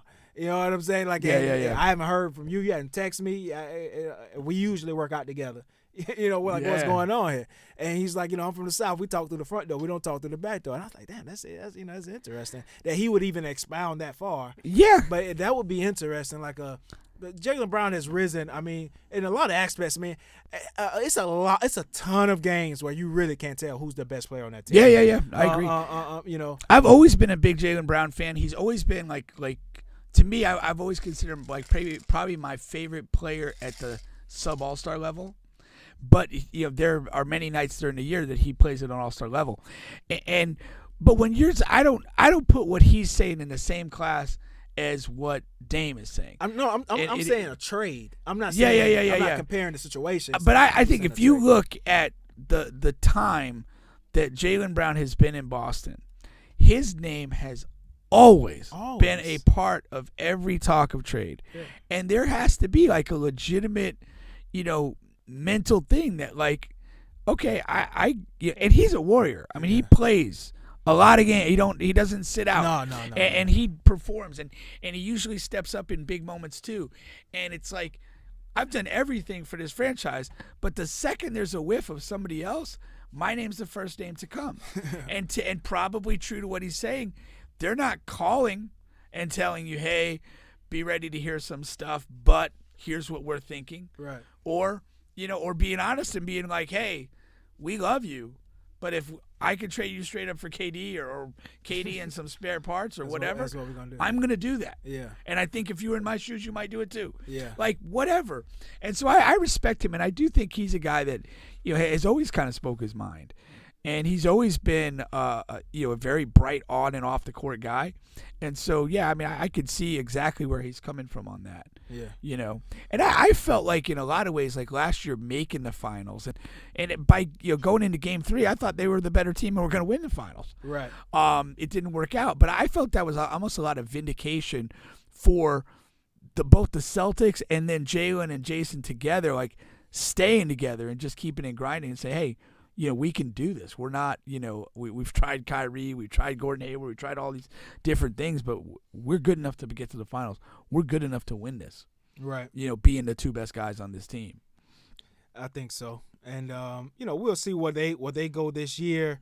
Boston Celtics, they started out so strong, so hot. They were the best team in basketball, and then kind of tethered away since then. But they're going to be there in the playoffs. And you know who I watched last night that they lost to the Celtics, but Sabonis, Sacramento. Yeah, really good. Yeah, and he's like a baby Joker to me. He really is. Well, but the other thing I was going to say, like so central to his success is his energy. Yeah, he must be incredibly fit. Because he's involved in so many possessions. Oh yeah. Yeah, I mean, you watch just a quarter of the game. He'll bring the ball up the floor a couple times. He's really the only post player they utilize. So any ball screen action, he's involved in it. Anything operating through the elbows, there's very few possessions where he basically gets to stand. And this is the way offenses work. But in a lot of NBA games, there's guys that basically go and they stand in certain spots, or they just go to the opposite side. Well, certain guys work a two-man. The way the Kings function, he is integral to everything going. It's really crazy, and I'm like, this dude's got to be in crazy shape. They have the number one offense in basketball by a mile. Yeah, and I'm talking about the numbers, and I can't wrap my head around it just because there's not one dominant offensive player on that team. But what they do is they're basically 4 out, one in, and he is a completely fluid in. Yeah. And so like on possessions, it's like he'll catch on the post, mash a smaller guy. He'll be sprinting up top, setting ball screens, maybe two, even a third ball screen on the same possession. He's getting into the high post, turning and like he's involved in everything they do. And it all kind of like revolves around, not in the same way that Joker does, where it's like he necessarily touches it as much. But the crazier thing is the different actions offensively that he's involved in require so much movement. And I mean, that's energy. And like he just keeps doing it. And they're very tough to guard. I mean, Fox is a legitimate, like he's very good. I mean, you're not going to bother him. He's going to get exactly what he wants, get the ball where he wants. And then the rest of those guys they have on the floor. Really good catch and shoot guys. Harrison Barnes is having a crazy year from three. Yeah. But they get great looks because of the movement and the action that they do. They're not a static team. But again, at the heart of it is him. And I was really impressed with him. Oh, wow. Yeah. Definitely going to catch them out in the playoffs because they're going to be a tough out. People are just dismissing them. I wouldn't be surprised if they especially get past the first round because the West is so crazy to where these top teams that aren't proven, Denver, Sacramento, Memphis, they're going to have to play some teams that people believe in. They're going to be favorites. Yeah, to have some pedigree. Golden State Warriors, Los Angeles Lakers, the Clippers. Like, they're going to have to play these teams in the first round. Yeah, exactly. Because they're going to be 6, they'll 7, be 8 seed. Home court, and they'll be favorites in a weird way, but maybe not psychologically, because they have that hurdle to cross. Yes, it's like we haven't won a series against the Warriors ever. Like, and can we do that? Even though they might be the 6 or 7 seed and we're the 2 or 3. Yeah. And I mean, that's going to be significant. It is. I can't wait to see it because you always want to see competitive first round matchups. Yeah. In the East, I don't think there'll be that much. But second round is going to be a bear. That because the 2 and 3 play each other in the second round. Like for right now, I think that's Boston, Philly. That's going to be a bear. Yeah. But first rounds, they're going to be whatever. And like the series. I mean, again, when you get those series, it's like one injury could tip it. Yeah. One bad officiating call could tip it. Like if you're talking about 5, 6, 7 game series where every game's close. Yeah, for sure. Once again, you guys are on the bench podcast with Bubba and Pink. The guys on here, everybody's heard. I don't know if you heard of this. I haven't. So, of course, the Orlando Guardians, they've been playing. So that's arena football. Yeah. We have an arena football team now. I do now. Orlando. You do now. And so the quarterback, apparently, what Lorenzo was saying here, the quarterback gave the playbook out to the other team. Really?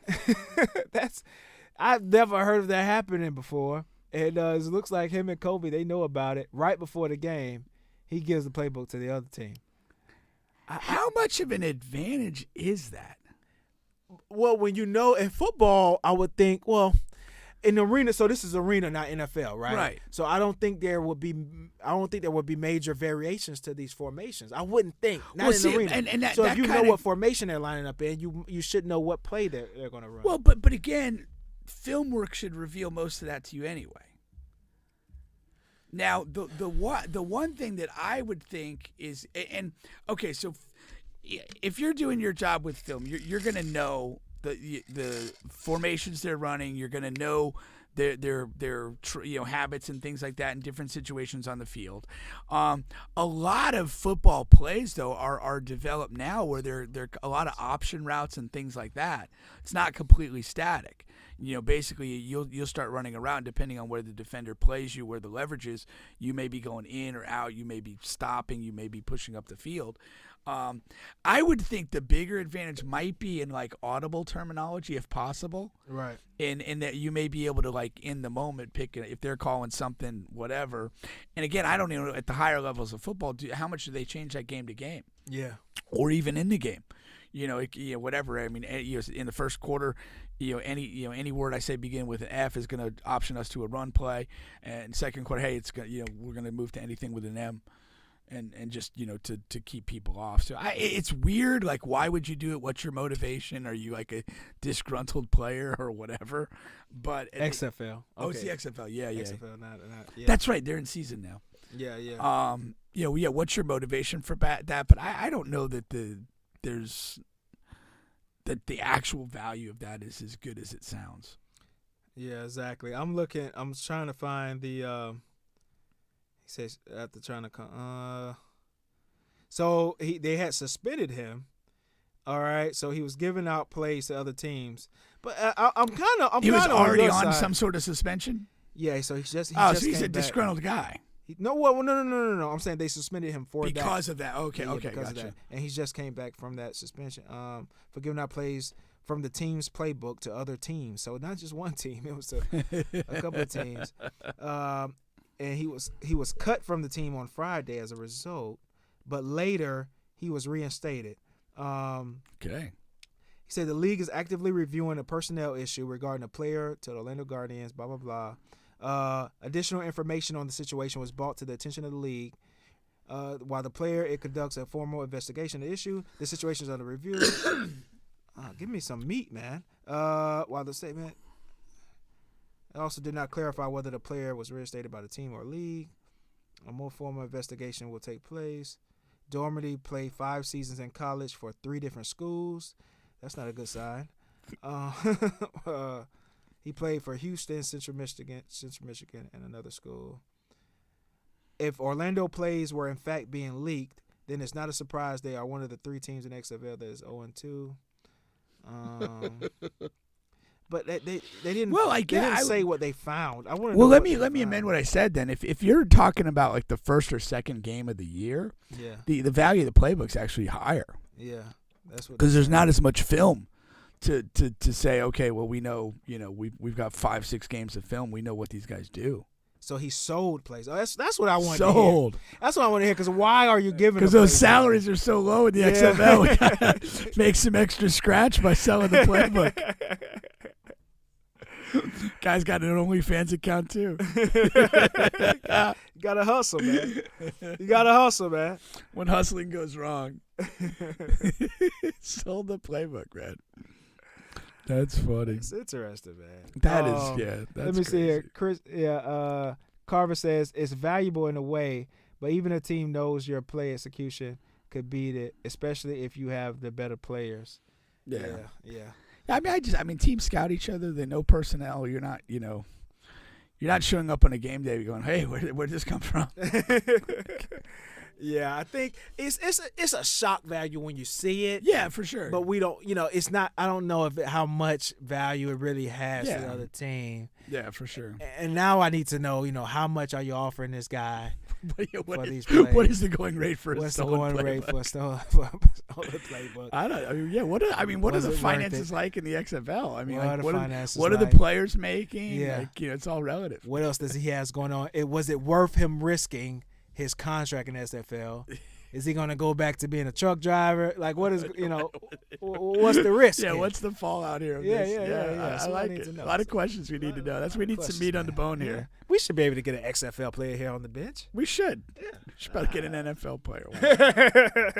Yeah, actually, Clayton Dix, as soon as we can get this damn Zoom video working. He's ready to go. Yeah, he's ready to go. We'll get on here. He's at Alabama now, right? Yeah, he's at Alabama. He's taking on a new role. Did you read the article on the basketball shootout? Basketball shootout? Like the actual the guns? murder. Oh, with the Alabama basketball player. Yeah. Yeah, we talked about that. No, but I read like a detailed article. No. With surveillance footage and everything else. It was really interesting. Oh yeah. Yeah, it was a link on Facebook, but it was like they've got access to like various video from like the streets outside where all this happened, the comings and goings of all the other people, and it does seem like the guy that was with the girl who died was a serious agitator in this whole thing. Yeah, because he was super aggressive from the jump, and he was apparently like tooling around in the vehicle, kind of like waiting for these guys before ultimately confronting them.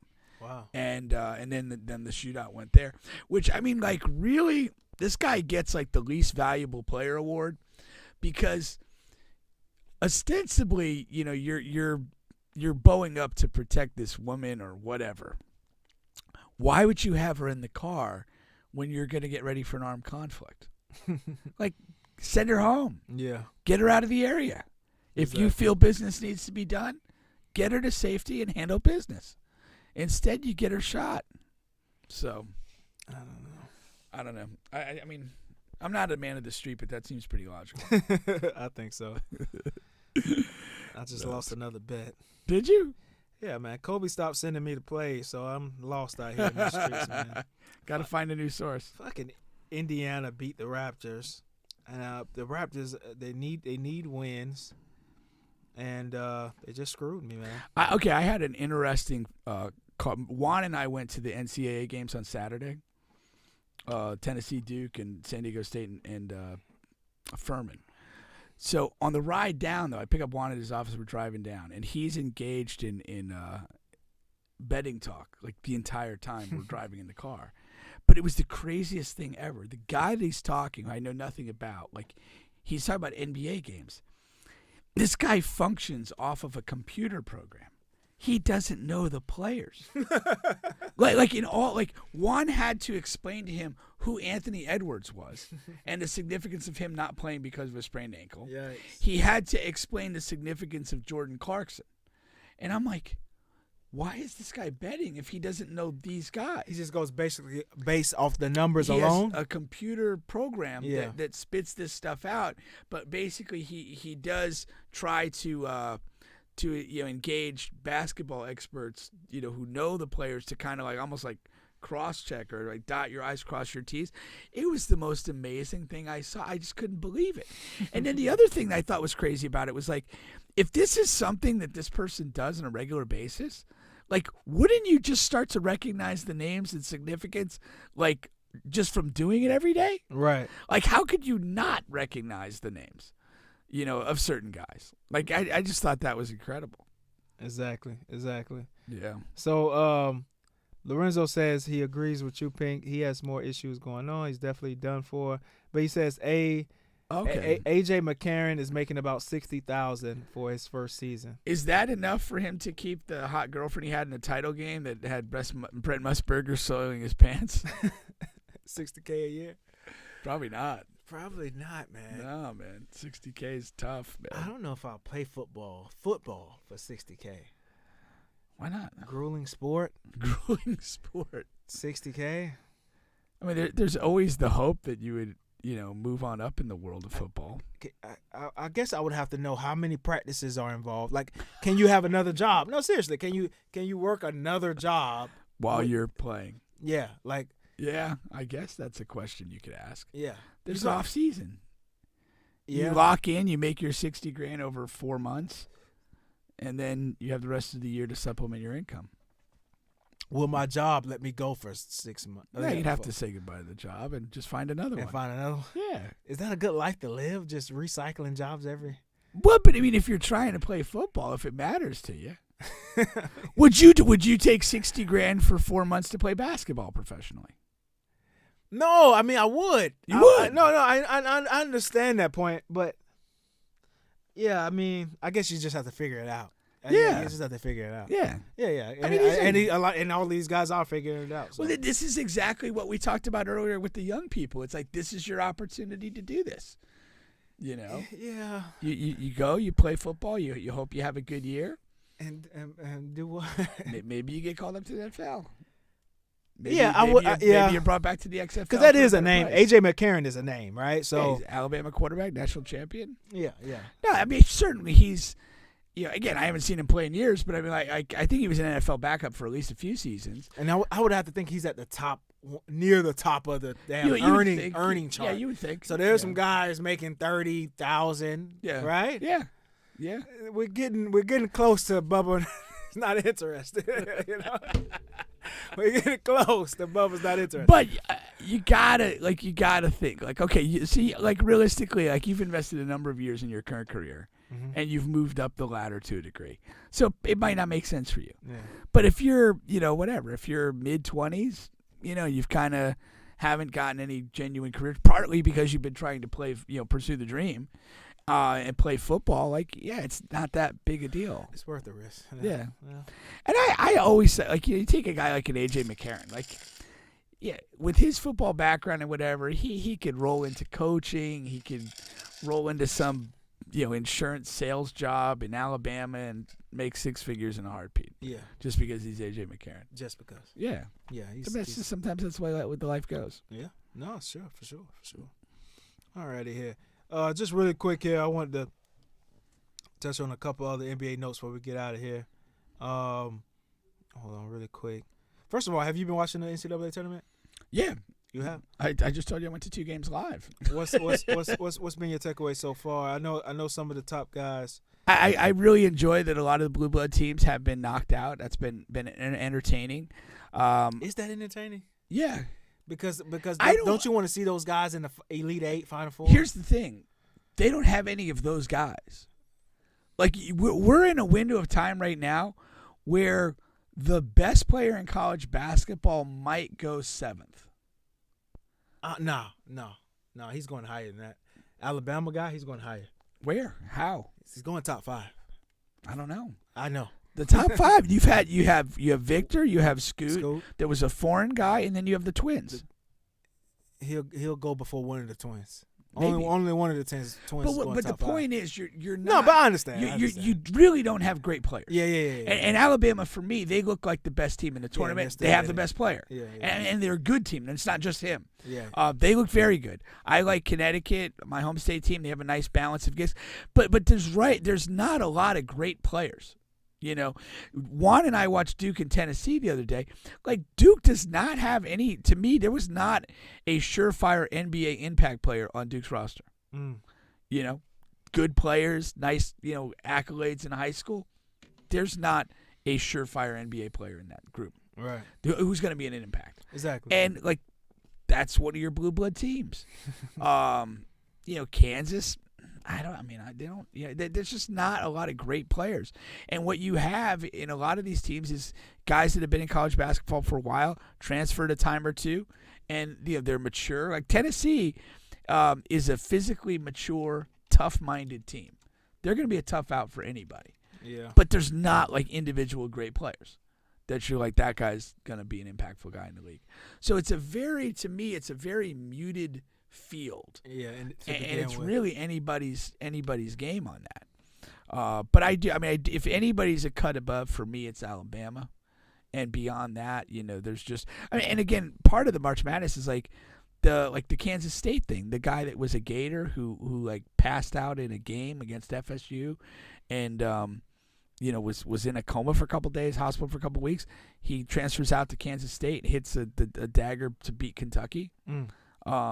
Great story. It's just, there's always good stuff to see in the tournament. But the college game is not a good game for me. The floor is very congested. The skills are limited. One of those jackasses was trying to talk about, like, we only play like 35 or 40 games, so we're able to play at a much higher intensity than the NBA. No. You're just not very good. That's the reality. Like, you're just not very good. And you guys don't really play good schemes. Yeah. There's, the floor is super congested. You're usually limited with what certain players can do or not do on the floor, which influences, your offense and defense. That's why I can really only I can only tap in Elite Eight, Final Four on. Yeah.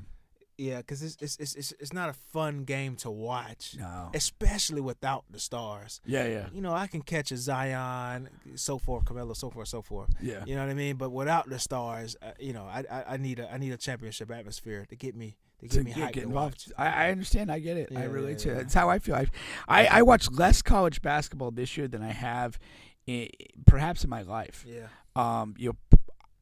For the last couple years, FSU had been pretty good, and so I would, kind of make a point of watching good. Some of their games. Yeah. They really had a tough year, so I didn't watch much of that. And beyond that, it was, there just wasn't a lot out there, to watch. One team I did like Miami so far. Yeah, they were they're athletic, they're tough, and I liked. They were in a game with Indiana. They had the upper hand most of the thing, but right at that crunch time when it's close enough for Indiana to maybe come back, they started kind of like pressing and this and that, And Miami cut through that press and just got dunks on the other end. They didn't get conservative or like milk the clock. They were just like, all right, we're just gonna go over the top and we're gonna, we'll make this a joke. And they did. So I love that mentality. You know who I will check out? I'll check out Bronny if he goes to college. I'll watch a lot. Oh, of for his sure. games. You just want to see. Yeah, just you want to see. Yeah. But the jury's still out whether he's going to choose college or one of these other external routes here. And I don't think. I mean, and I've said this before. I don't think college basketball is very good developmentally. You don't? So you wouldn't advise him to go to college? I would not. Yeah, oh, yeah. I would not. I think it's really a horrible developmental environment. I think the college game, possession to possession, is overcoached, and that's why the games are so tight and just ugh. And then you combine overcoaching in games with limited time of practice and development and skill work off of the court, and then you drop a guy like Bronny into a major college campus with literally 20,000, 30,000 women that want to bang him. Like, that's not great for development. Well, I know KD on his podcast, Kevin Durant, he said he would prefer if not prefer, but he would like to see Bronny go to a college over any of these external routes because you still got the prime time. College gives the prime time availability to these guys. Versus these external routes, you really don't see them play. Like right. we saw Wemby versus Scoot because that was a huge thing. Right. But outside of that, you don't see these guys. You don't see or hear from these guys until it's draft time. No, I agree. I agree if it's just to be on television. But if you look at it as pure development, I think you're better in those other pathways. But you know what my pushback to KD would have been? It's Bronny James. Wherever he goes, they're going to find a way to publicize it, put it on TV or put it on the internet. Yeah, put it somewhere. He's going to have eyes on him. But here's my thing, and like again, that if the TV cameras are one thing, like the TV cameras are on Victor now. Like it is. But it's the culture and the environment that becomes a distraction. Mm-hmm. And that's a uniquely college experience because you have this, you'll have this. Again, like I mentioned the women, but like this whole party scene, college scene. You've got the the glad handing boosters and all of that. Like it's just a lot of unnecessary stuff that's not connected to the craft. Yeah, and you're in a critical developmental window, and I think I just think if in terms of pure development, the other pathways are better. No, for sure. And you're playing something closer to the NBA game, which in and of itself, I mean, you watch so many possessions in a college game, they just don't resemble anything like an NBA possession, and that's what you've got to learn to do and learn to function in. No, that's for sure, man. Well, I think we'll go ahead and end it there. Once again, hold on. Whoa. We got one remaining story here. I wanted to get your thoughts on this. Let me play this video really quick here. Yes. Men don't want to marry anymore because the risk outweighs the benefits. There's a risk that comes with marriage that essentially only benefits a woman. A man marries you and can only hope that one day you don't wake up and say, I feel like I don't love you anymore and I want to leave and you can't do anything about it. According to ASA, 70 to 80% of divorces are initiated by women. Among college-educated women, it jumps to 90%. You know what's crazy? I mean, a lot of us women don't have anything a man actually wants that we can bring to the table.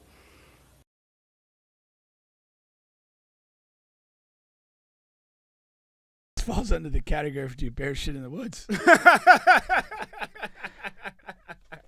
Nah, I remember. I just thought of you instantly when I saw that. Yeah. Because I was like, I remember reading an article like years ago, and it was basically just like from an economic standpoint, like explain why marriage does not benefit men in any way. And we've talked there is no benefit. Yeah. And the way the laws are, you're not favored under the law either. Yeah. So I mean there's no reason. Like it's just like a woman gets involved in a marriage and she's gonna like walk away with a care package, one way or the other. Shawnee, when she was here, I'd rather be divorced 3 times than dumped 3 times. Yeah, because she's knows walk away with there's something. a financial thing to that. Yeah, and it's just well established. Like there's no benefit to a man being married, absolutely none. It's really like just you're allowing the law into your life when you don't have to, and that never makes sense. Why would you want to take a interpersonal relationship you have with somebody and then allow the law onto it? Yeah. Like where they could now decide things if it doesn't go right. Yeah. It's really ridiculous. I don't advocate any of my kids getting married, really. I just don't see the point in it. Yeah. An urban philosopher once said, F the law don't give a damn about me, I don't give a damn about the law. And the best way to handle that is to not put yourself in that position. Like, seriously. Like, Yeah. crime's great until you get arrested. No. Marriage is okay, I guess, until you need a divorce. And you're a guy. Like, it's just, you're just going to get, hosed in that situation. No, that's for sure. So, but the point of like women, like what do they like? They don't really have anything that men want, and like I've seen that on a number of podcasts. Yeah, but it goes back to that thing that when you ask the women, what is the benefit to me, Bubba, of marrying you, and they had nothing to offer that benefited you. No. Like deep down, they know it. And they, if it suits them, they try to pretend otherwise. Yeah. And that's just the thing. It's just does not make sense. Not at all. Not at all.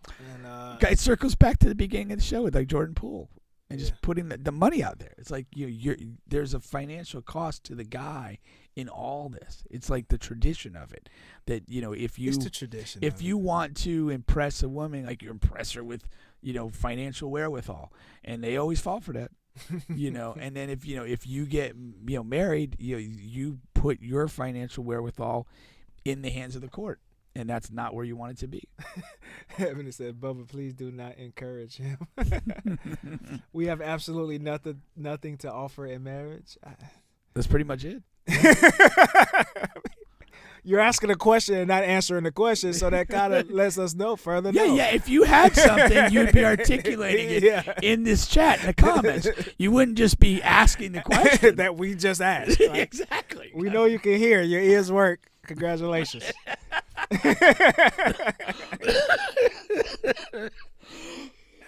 Oh God. But yeah.